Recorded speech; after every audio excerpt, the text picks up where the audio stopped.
At my ex-wife's wedding reception, I attended not out of joy but out of respect. We had ended things amicably a year ago, and she was marrying someone she'd met months after our divorce.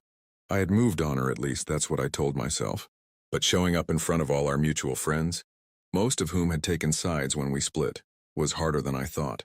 The venue was beautiful, filled with laughter, music, and celebration. People clinked glasses, danced freely, and smiled for the cameras.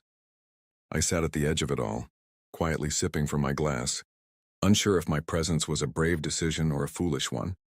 I noticed a few people glance my way, whispering behind napkins and giving tight-lipped smiles. 3 of my old friends, guys, I used to hang out with during our marriage, walked over to my table. I greeted them warmly, hoping to at least reconnect as friends. But instead of casual chat, they began teasing. One smirked, "Man, how does it feel seeing your ex looking happier than ever, without you?" Another added, "Maybe you were just a warm-up act for the real guy." I forced a smile, trying not to let their words get to me. They laughed louder than necessary, drawing attention. A few guests turned to see what was happening. I could feel my face burn, but I stayed silent. The third friend leaned in and said with mock sincerity, "Don't worry, man. Some guys are meant to be practice husbands." That one stung. Before I could respond, I heard heels clicking on the marble floor behind me. It was my ex-wife. She had clearly overheard the last part. Her expression was unreadable, and she looked from me to the 3 men standing around my table. The room went quieter.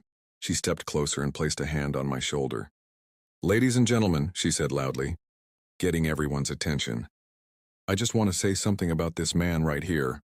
The band went silent and all eyes turned to us. The 3 guys backed up a step, suddenly uncomfortable. She continued, "This man gave me years of loyalty, laughter, and support.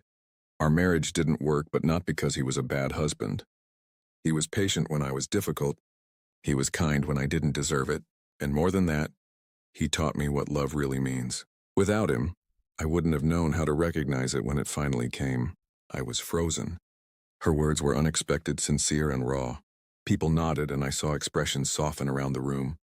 Even the groom gave a small, respectful nod from across the hall. The 3 friends looked like they wanted to disappear into the floor. She smiled gently at me, her voice quieter now. "You didn't lose me. You helped me grow. And for that, I will always be grateful." Then she gave me a quick hug and walked back to her husband, leaving a stunned silence behind her. No one mocked me after that.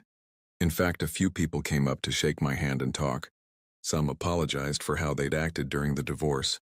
I realized then that respect doesn't always come when you demand it. It sometimes shows up in the most unexpected ways. The rest of the night felt different.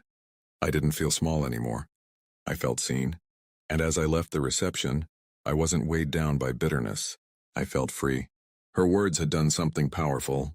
They reminded me of my worth. And that maybe, just maybe, better things were still ahead for me. That night I didn't cry. I didn't sulk. I walked into the quiet evening with my head held high, knowing that even though our story ended, I hadn't been the villain, and in her eyes I never really was.